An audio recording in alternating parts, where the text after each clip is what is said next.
another day.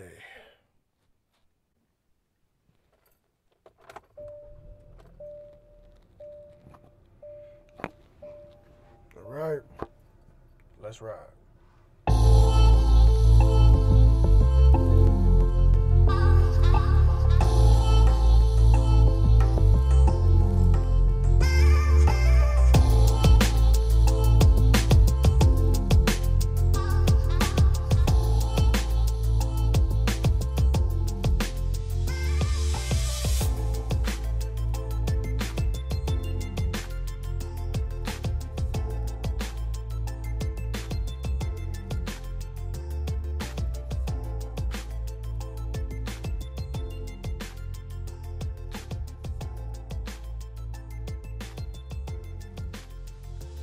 What it is, what it be like, what's happening, man? It's your boy, too hot to handle, too cold to hold, smoother than silk, dipped in milk, goddammit. Hey man, it's me, Black Out. Once again, no playing this ride. This is number 30. Shout out to Steph Curry, man.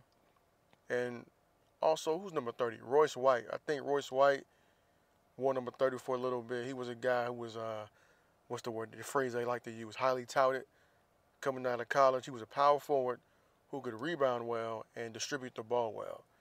Not quite. He's like a poor man's LeBron James in a way, but not really. But anyway, he got drafted, I want to say fairly high, I think around 16. And he was drafted to the Rockets, but ended up, eventually departing the NBA due to his mental health issues and his feeling that the league didn't do what they did. The league didn't do what they could to make him comfortable or make him feel like he's a part of the team or to help him deal with his anxiety, I guess. In a nutshell, he didn't feel like the league or the team, the Houston Rockets, did enough to support him in his mental health issues. And it cost him. He's out the league, but he's in Canada playing ball right now, out there winning championships. And I think that's a good move. You're not getting paid as much, but just move on. And that's been my thing with guys in the league who struggle. Like, I'm trying to get back to the league. I'm trying to get back. Personally, me, my nigga, like, why am I going to play in the fucking G League when I can go overseas and make bread and live in a different country where I can be a fucking star? And maybe because I'm not a baller or NBA, never been in the situation or position to play in the NBA, I don't see it the same way some of these players do. How they're like, man, I'm fighting to get back to the league. Fuck that.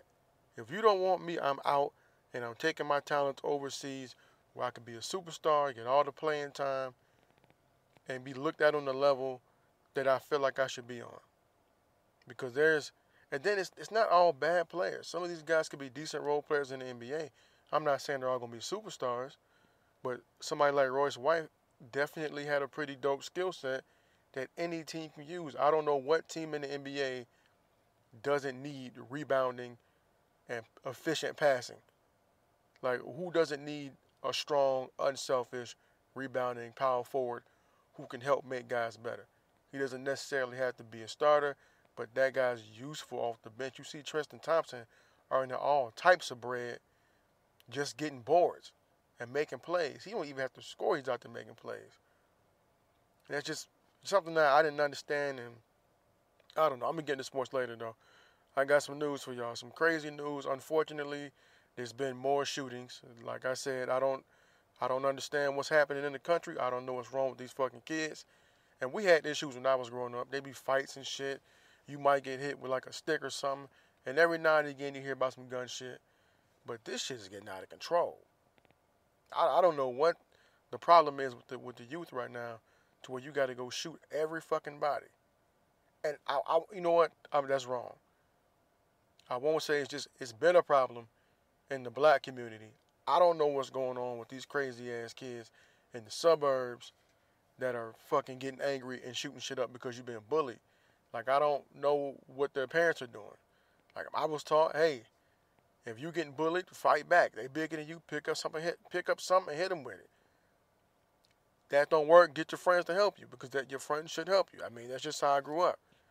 My parents didn't want me out there just being a bully and beating people the fuck up. But, I mean, like, I would expect my daughter's friends to help me, to help her out, just like my parents expected my friends to help me out. I think that's normal. You know what I mean? That's part of my criteria.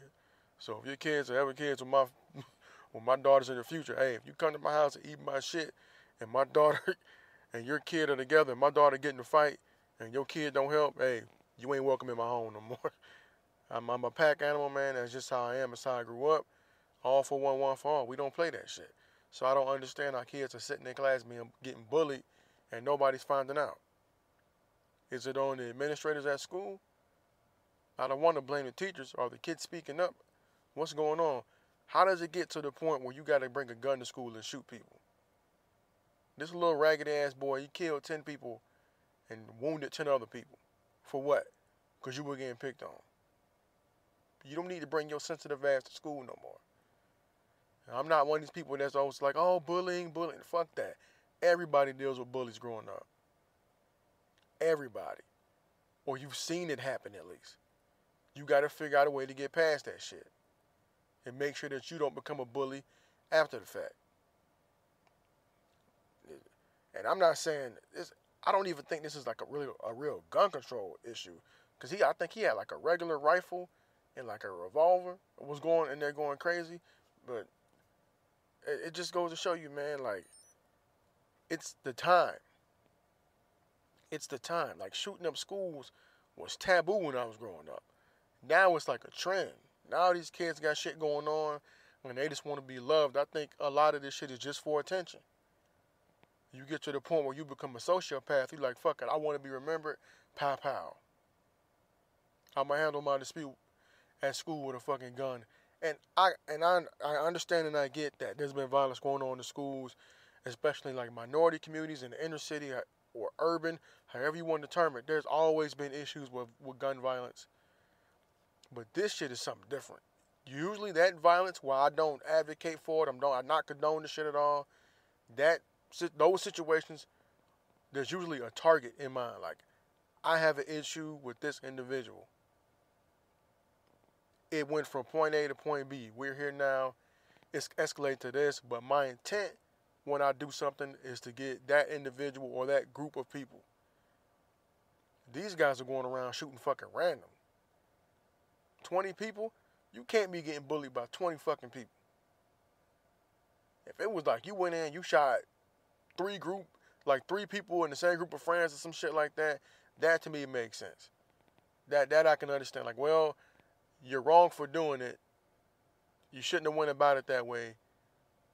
But it makes sense that you would go shoot 3 people who have in a group who've been fucking with you. They were wrong for messing with you. This is a fucked up consequence. You were wrong from shooting them, but to me that lines up. Somebody just walking in and shooting random people? Nah, fam, that doesn't make any goddamn sense. And one of those girls that got killed was a goddamn exchange student. What the fuck did she do? And this fucking coward, man, it just makes me mad. I listen to his lawyers talking, and it just makes me sick, man. I was even thinking about a law degree, but I know this. I would never, ever, ever think about being a fucking defense attorney. Just because of the shit you would have to do. Like, I'm not the most moral person by what the popular standard of morals seems to be. But I have a code. There's certain things I can't do. There's certain people I don't want to stand next to. I can't sacrifice how I feel about myself in order to help you get to where you're going. Not for a check, not for nothing. So I guess I would be a terrible defense lawyer. And I would say if I was to practice law, I probably wouldn't even be in the courts. I'd probably be dealing with contracts and shit, because then I don't want to prosecute somebody that's innocent for somebody above me's agenda. Y'all know how that shit go. I don't want to get too far into that, but this shit is crazy. Like, I'm tired of people getting shot. I'm tired of the media using it as a means to build up ratings. And you got one side that's pro-gun control. You got one side that's anti-gun. And you got people getting exploited and people using it for political gain. We just need to figure out a way to fix the fucking problem. And I'm all about, hey, put the metal detectors in the school. You want to have people in there watching the school, I'm with that too. Because at this point, Like something's gotta give. At this point, something gotta give. And there's a fucking asshole in Illinois. Some asshole kid, he shot at a fucking school resource officer. Then in Georgia, somebody had a shootout after a damn graduation. People got to get it together, man. Like, this doesn't make any sense. At what point are we going to start valuing life in this country? And I say that because most of the time, it's young people, man. It's young people out here just committing these random acts of violence because, in my opinion, they don't know what life is yet. They're 18, whatever. They don't really know. They're not really at the point where they're thinking about consequences. They're only thinking about what they want. They're thinking selfishly. They don't know what it means for somebody to not be around anymore. They don't know what it means to be a parent and have to deal with the loss of your child. That's ridiculous, man. Something got to give. I don't mean to keep harping on it, but it just angers me to think about this. All them kids, man, their parents, their families, goddamn exchange student. Her father found out watching the news. I don't know. In other ridiculous news, a former model in New York City was found dead after she jumped off. I'm not going to say jumped. After she died in what looks like a suicide.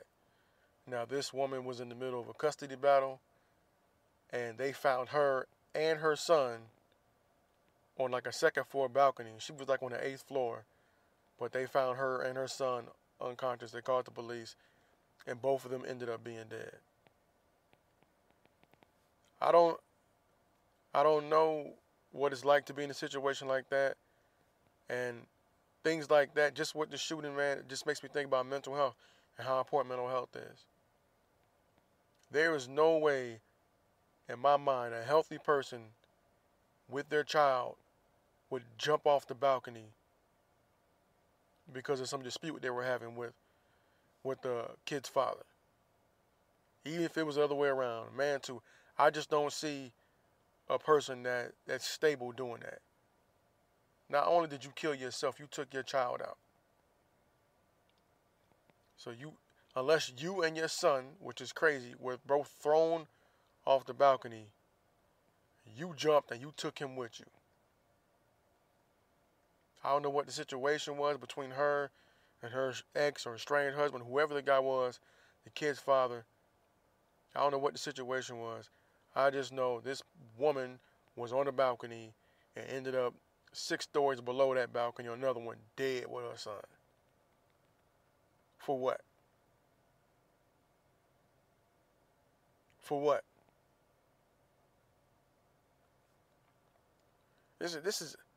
I'm having a hard time because I wanted to knock out this last, I'm not gonna say last, I wanted to knock out the show because I get my surgery tomorrow, and I'm nervous and I'm anxious, and having to read this shit is making me pissed off. I know I don't have to.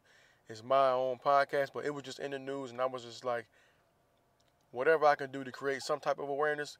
If you listen to this and you have mental issues, get help before you start to affect somebody else.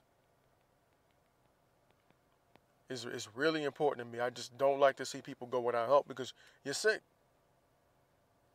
You're sick. I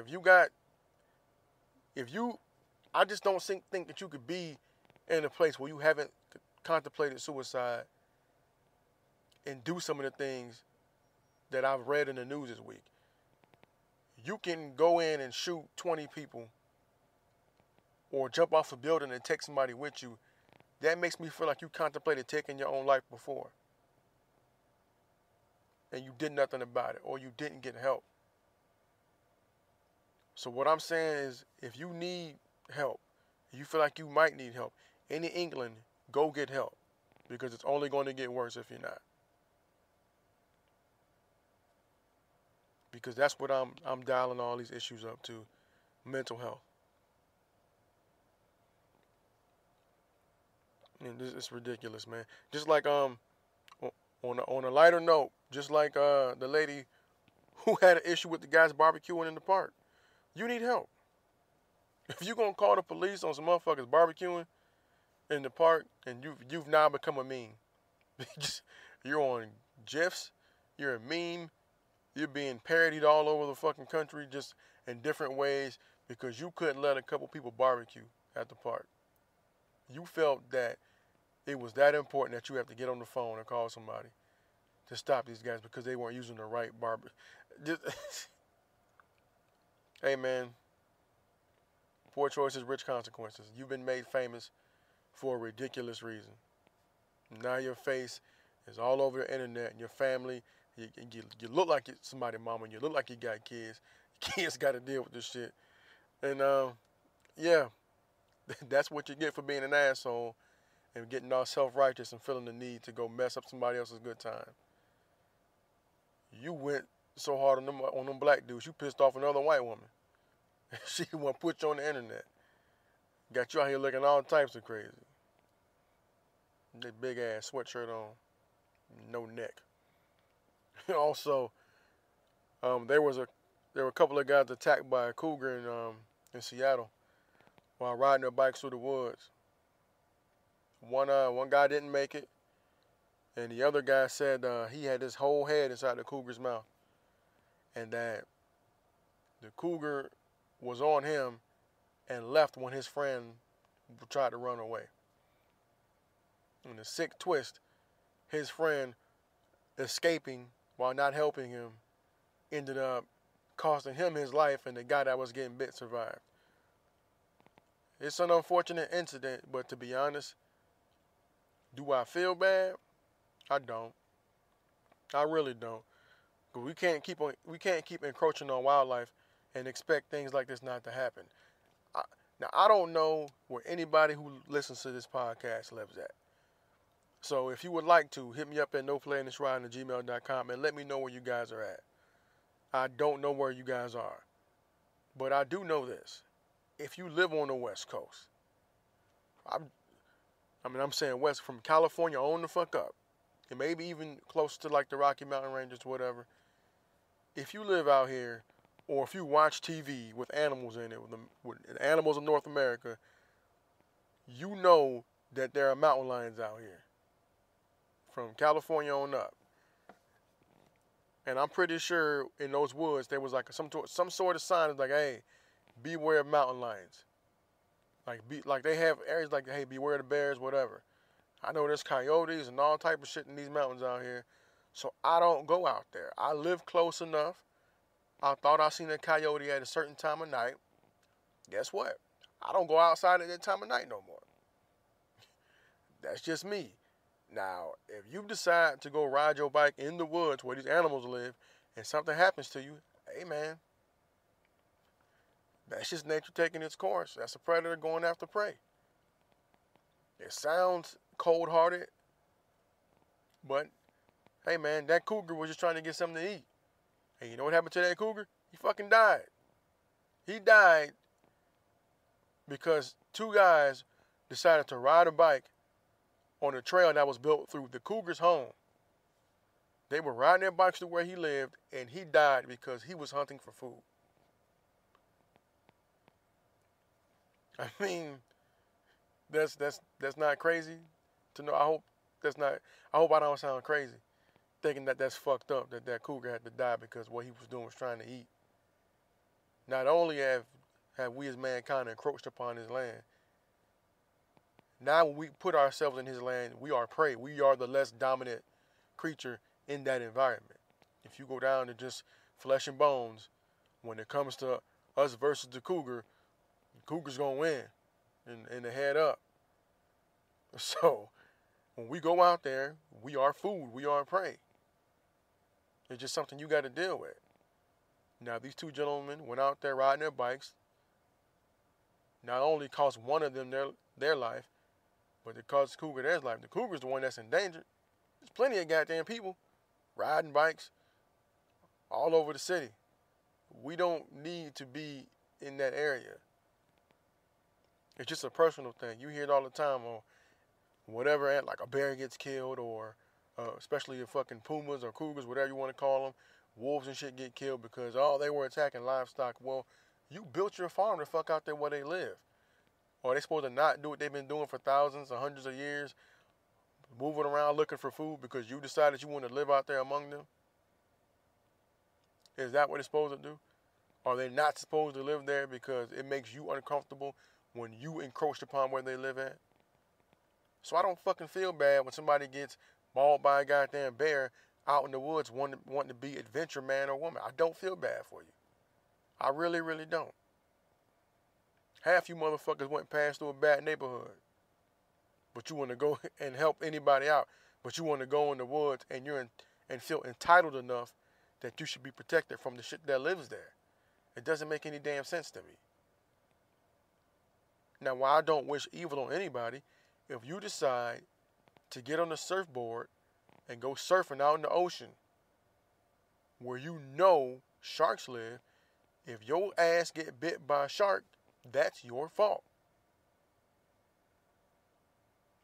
Just like going in the woods with cougars. If you go out there knowing that they have attacked people before, it's your fault.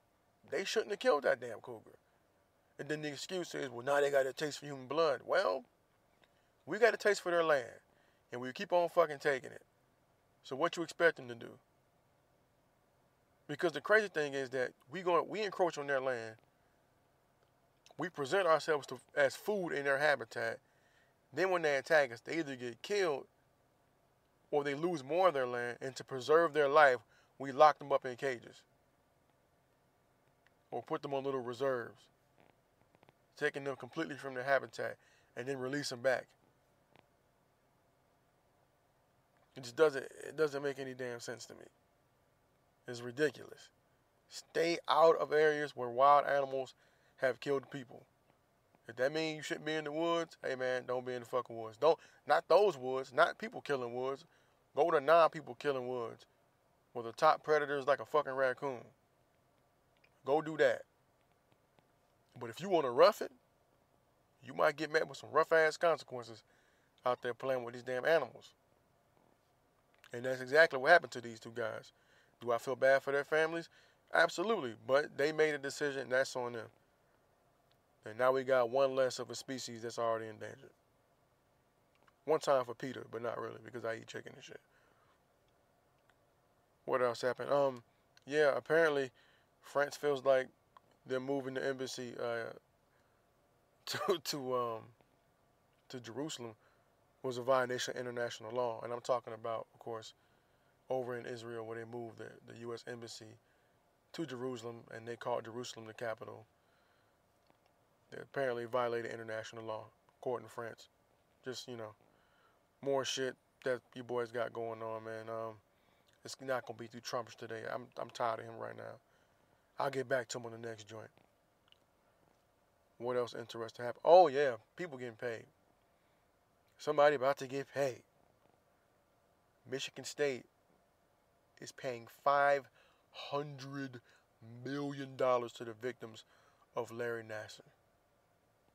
Now, while money don't fix everything, a couple $1 million will make a nigga feel a whole lot better. I'm just saying. Hey, they got their guy, and Michigan State is doing the only thing they really can do, and paying for what I'm only assuming is some type of psychotherapy for everybody that this idiot messed with. So, there you go. You harbor a piece of trash for that long. You as the organization and the entity he was working for, you got to pay the price, man. And they got it, man. They're making millions upon millions off college sports anyway. So I don't feel bad for anybody involved with the Michigan State situation, especially if they knew what was going on and they harbored a fucking criminal. He's out here molesting gold medalists and shit. I hope they get every cent of that money that they own and they use it to start some sort of foundation for other people who've been victims of people like that. I'm glad they spoke out. I'm glad his punk ass in jail. And I'm glad Michigan State lost out on that money because it happened under their roof and they're liable, man. So there you go. Michigan State. Man, the world, man, it's been not such a great place. But we gonna get through it, man. Also, since I'm bouncing off some semi-sports news, the Supreme Court is gonna legalize betting. They're gonna legalize sports betting, man. So somebody else is getting paid. Because I wonder how they came to that decision all of a sudden. Now I'm going to go out on the limb and assume people have been fighting for this for a long time. But I'm also going to assume that somebody's pockets got filled in order to get this law passed. Because why now? When you have people like Pete Rose, who have been allowed into the Baseball Hall of Fame for years for betting on sports, why all of a sudden it's okay? All of a sudden, you can bet now. And the crazy thing about it is the NCAA is going to support it. They're going to support it, and these kids still ain't going to get paid. Ain't that crazy? All the NCAA is in support of sports betting because they're going to get some of that money. I guarantee you. They're not going to lose out on that money. Somehow, some way, the NCAA is going to capitalize on it. And I don't have a problem with that, but I think that they should do something. Get something for the athletes. And I understand, hey, man, the argument is like, how you going to pay the players? I think Charles Barkley was on a road trip, and he was like, he's against it because you get the education and whatever. And I get his point because at a point I kind of thought like that. When you get free education, other people don't get it, yada, yada. But I'm looking at it like this it's like, you got to get them kids something, man. I know they're getting the education for free, but you got a fucking 280-pound lineman that can't eat because he don't have the funds. There's got to be something set up, and I know you can't pay all sports equally. I think, hey man, make it a tier. Depending on how much revenue your sport creates. From there, you have a breakdown of how much people that are a part of that sport should get paid. And I don't know if it needs to be a blanket set by the NCAA or it needs to be per school because not all schools have dominant players or dominant programs in some sports. Like some school may be proficient at fucking rugby, some school may be proficient at lacrosse, some school may have field hockey, and for a lot of the other ones is the big four: football, basketball, baseball, hockey. It may be wrestling, maybe gymnastics for others, who knows? But I think it would be cool if they was like, hey man, we're getting the top athletes to come here to play this particular sport or compete in this particular competition. I think the schools should better divvy that up. Hey man, football brings the most here, softball brings the most here, whatever. But pay them kids, man. Just give them a little something extra, man, so they don't have to struggle. You can't fucking complain about kids selling shit off. They're selling memorabilia because they're fucking poor. They're getting into trouble because they don't have money. Well, let me back that up. They're getting into trouble because they're still fucking kids, number one. But another reason why they get into trouble because they don't have money. You can't ban the boosters, but then you want to say it's cool for people to gamble and bet on the games. It don't understand to me. It just doesn't add up. And it's just, people getting paid. The same people who make the rules make the money, and they make the rules on who gets the money. And that's how they stay in power. And I believe it's trash. But that's just me. And the playoffs are getting interesting, man. Hopefully I said it last week, but I didn't see Cleveland losing in Cleveland, so the series is probably going to go 2-2. And then if Boston don't win the next game, that'll make it 2-2. But after the second game in Cleveland, we're really going to see who's going to win this series. Because if Cleveland wins 3 in a row, obviously I'm going to say they have the edge. But if Boston wins this next game, it's a wrap. I'm saying it right now. Boston wins in Cleveland, it's over. And I know 3-1, big deal. I get it, but with the momentum they're going to have and then the amount of games they have left in Boston, there's no way in hell that Boston is going to lose this series if they beat Cleveland in Cleveland tomorrow. Well, today, because they should drop Monday when they play Monday. Yeah, so if Cleveland loses Monday, they through. And LeBron is LeBron and still. His bench is helping out, but we'll see if they have that same energy this next go round. And then we'll see if they have that same energy in Boston. Because I have a theory about LeBron. I feel like he goes into game one of any series like, I know what I can do. I'm going to see how they react to me. And then I'll coast a little bit. And I'll try to pull it out. But I want to see what they throw at me.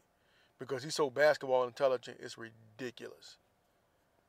It's crazy. He's going back plays off of memory when talking to reporters. So you know he's like super intelligent when it comes to basketball. But I think he goes in there with a coasting mindset. Okay, I'm going to see what they do and then how we capitalize on it. And then I'm going to wait for these guys to pick it up around me because that's what he has to do with this team. He can't just jump into the game with this team and think that the supporting cast is going to help him out because he's missing 20 points a game in Kyrie. So there's that. And then the other guys are no-showing. And Kevin Love's finally starting to turn it on. So we'll see, man. It's going to be an interesting series. It's definitely, for me, the more compelling story to watch right now. And I hope he gets back to the finals just because as much as I talk shit about the comparison to him and Jordan, I love LeBron James as a player. And if you line them up side by side when you encompass things outside the NBA, as far as socially, I would rate LeBron ahead of Jordan. But as I've said many times, I don't know what Jordan has done outside the league. I know he has camps, but as far as him saying things socially, not that I've heard. So if you're talking about in totality, I will put LeBron above Jordan, But on that court, it's still MJ. But that doesn't mean I don't love what LeBron James is doing. Because there's a huge difference between being a quote-unquote hater and disagreeing with somebody. You become a hater in my eyes when you disagree with somebody and they're too weak-minded to come up with a rebuttal, or they're too weak-minded to have a point to change your mind about how you feel. So instead of them trying to understand where you're coming from, they get emotional and call you a hater because they can't think logically when you bring something to the table contrary to what they believe. That's just me. But I do think it's going to be interesting. I would love to see LeBron James back in the finals. And I might root for him this time. Who knows? But he's got to stop coasting, man. Now, you can't do that. The time for coasting is over. That irritates me about him. But I want to see Larry Nance play well. I feel like he could do the same things as Tristan Thompson. Obviously not as effectively. But he's better in transition. And when it comes to moving without the basketball. So I would love to see him get more minutes and do things. JC been getting minutes. Jordan Clarkson got to knock down shots. I do like that he's fearless, though. He's going to keep taking shots until he makes them. I do like that he has that going for him. That's that mama mentality he picked up while over there learning from Kobe Bryant. I do like that he's doing that, but I just need him to knock down shots because I want those guys to get rings. They're former Lakers, a team I love, so it would make me feel good to see them go out there and get a ring. But I doubt it's going to happen because Golden State looks just fine. Now, Steph Curry, coming off that MCL sprain, has been having a couple bad games, but he put it together tonight. For everybody talking shit like, oh, he's done, this motherfucker dropped 18 points in the third quarter. And he went for like 35. So y'all can kill all that Steph Curry shit. Because even on a bad day, he's a threat. And him being a threat is only going to open shit up for Draymond, Clay, and KD. And them young boys they got on there, some dogs. They get some young guys that fit what they're trying to do. They're physical, and they out there to get it. They're not scared, and they have to play with a bunch of stars injured this year. And I actually think it's been to their benefit because it's forced their reserve players to step up. So if you ask me, I think Golden State is super dangerous right now, and they're going to win it all, man.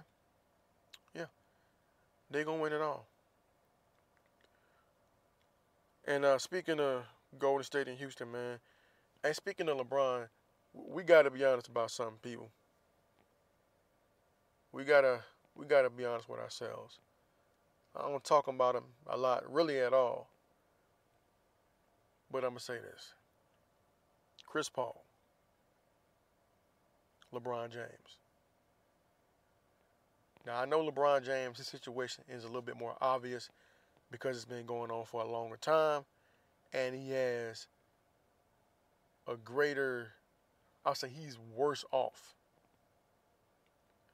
But if we're gonna talk about hair, we can't leave Chris Paul out.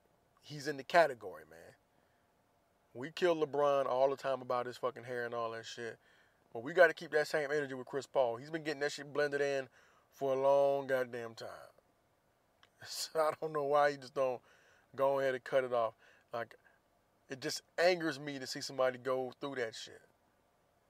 I'd rather be bald than balding any day of the goddamn week. You know, why you walk around the ate up ass carpet on top of your head with the plugs missing out, where you can just cut that shit off. Embrace it, man.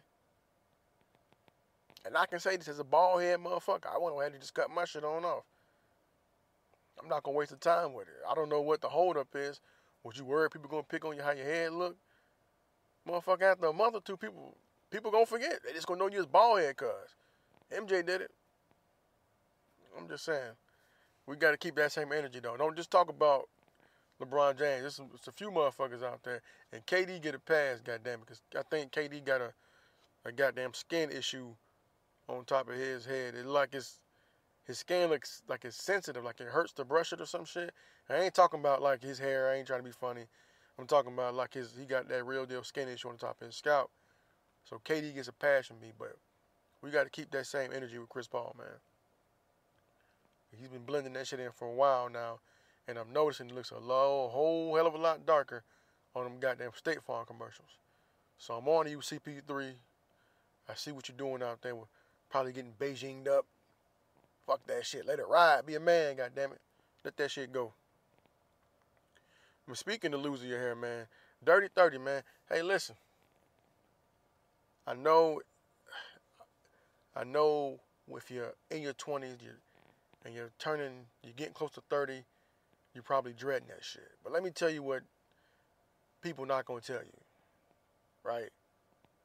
Being in your 30s is fucking great. First of all, if you a black man and you come from circumstances that's not the best, you in your 30s, you made it, G. You didn't get shot the fuck up. You're not in jail. If you black and you free and you in your 30s, man, enjoy it. Because everybody ain't make it. Jail, dead, sick. Enjoy it, man. And when you get here, not at first, but you'll notice yourself start doing things a little bit different. I'll say maybe really about the age 28. Maybe I'm just slow, but about 28-ish, I noticed myself moving a little bit different. I was in a situation where I was around young people and older people, so I was right in the middle all the time. And I started picking up more of what the older folks were saying and doing less of what the young idiots were doing. I found myself in the spot where I was getting frustrated with teenagers, and now, around 35, now I can look at the 28-year-old and be like, hey man, they just doing their thing. Give them some time. They'll come around. It's like how somebody 25 might look at, like say like, for example, like Little Pump, right? He's fucking 19, 20, whatever. Somebody 25, 26 is going to see that and be in the fucking rage because he's an idiot. He's really an idiot. If you look at what he's doing, like J. Cole's performing the song 1985, and he's on the sideline dancing like a goddamn chimp, trying to take away attention from J. Cole because he don't really have nothing to come back at that with. There's no song he's going to make that's going to compete with 1985 because that's not his skill set. So he's going to try to troll or whatever the fucking word is to distract attention away from J. Cole and fuck up his set by dancing like an asshole on the side because there's nothing else he can do. All he can do is try to detract and take away attention from J. Cole because he can't compete with him, right? At 25, me, I'd have been in the rage like, this stupid motherfucker, da da da da. But 35-year-old me knows, like, man, that's all this kid's equipped with to compete. Because the guy told the truth, and it got to this kid, and he's trying to show that it's not getting to him, but he don't have the necessary tools to combat that. Now, there is a young man who made a song called Old Niggas, and he made some very, very good points. He made some very good points. I think he missed something. I forgot the kid's name, but if you go on World Star, you go on YouTube right now, it could be like, you just look up J. Cole response to Old Niggas, you'll find it. I guarantee it's probably got over 1 million views already because of the youth out there. So go check it out. It's, better to hear two sides to the story, whatever. But as you get older, you'll start to realize that you'll realize that you're maturing. That's one thing I didn't pay attention to as I went from my mid-20s into my 30s, that I realized now why I'm doing what I'm doing. I just did it then. Like, okay, instead of leaving this down here, I go pick this up or whatever, to save myself some work in the long run. I started projecting. I started looking at what actions I could take to prevent myself from doing more work later on, versus when you're young, you're like, man, I got my clothes in the dryer, fuck it, I'll leave them there. I'll throw this shit on the bed and I'll forget about it. I got to my 30s, my late 20s, I say, let me just fold this up and put it away so I know exactly where it's at and I can go get it, and then now I don't have a mess on the bed. And like I said, everybody's different. More people probably did it earlier in their mid-20s, or they may have been doing it since they were younger. But hey, man, I ain't shit, I'm trash. And I did it later in life. But what I'm saying is you'll feel yourself maturing, and you'll grow to appreciate the wisdom you gain, and you'll find yourself looking to older people to learn more. So if you're in your 30s, and you know somebody about to turn 30, help them out. Let them know it ain't that bad. You just got to say you're 30, and by the time you're 33, you don't give a fuck about that shit. You pass all that. But it will be, for most of us, where we mature the most, and we get savvy with paying our bills, saving money, making moves, just doing different things. Just the circle of friends shrink, and it's great because you get the bullshit people away from you. So don't shy away from it. Embrace it, and congratulations, you made it. Because everybody don't make it to the ripe old age of 30 plus. So just embrace the experience, man. On a quick music note, Migos and Drake are going on tour. It's called Aubrey and the Three Amigos. That's really all I got for music. Ain't a lot of shit going on. I'm listening right now to Tiny Temper album, his album Youth. I'm listening to Fonte again. And I'm listening to my boy Weeks, Welcome to New Jack City. Always support the homie. I'm listening to Captured, produced by my homeboy Brooks on the beat. And I'm about to jump into this Rapture. So if you haven't seen Rapture, it's a Netflix documentary series about different rappers. And they recently came out with a soundtrack. I haven't dug all the way into it yet, but given the lineup, it should be dope. G-Eazy's on there, T.I., Davies, Nas, Rhapsody, Logic, 2 Chainz. I think that's it so far. But they put a project out. I haven't got a chance to listen to it yet, but I'm pretty sure it'll be dope. And I'm trying to find me some Afrobeat artists to get into, man. Since I got my ancestral shit cracking, I'm trying to do something. I'm trying to figure out which language I should learn as well. I think I'm gonna go with French. A lot of Africans I know speak French. A lot of Africans I know speak English too, but I don't know. I need another language, man. So I think I'm gonna try to learn French. But yeah, Tiny Temper, Youth. Fonte, No News is Good News. The Book of Ryan by Royce da 5'9", great goddamn album. And the Rapture soundtrack. That's what I'm listening to right now. Not a lot of R&B. If anything, I'm listening to Charles Bradley, man. The old guy. But yeah, man, that's it. No Playing This Ride, man. Dirty 30, man. Made it to 30 episodes. Each one is a blessing. And I enjoy doing this thing for you, for those of you who enjoy listening. So, as always, make tomorrow better than today.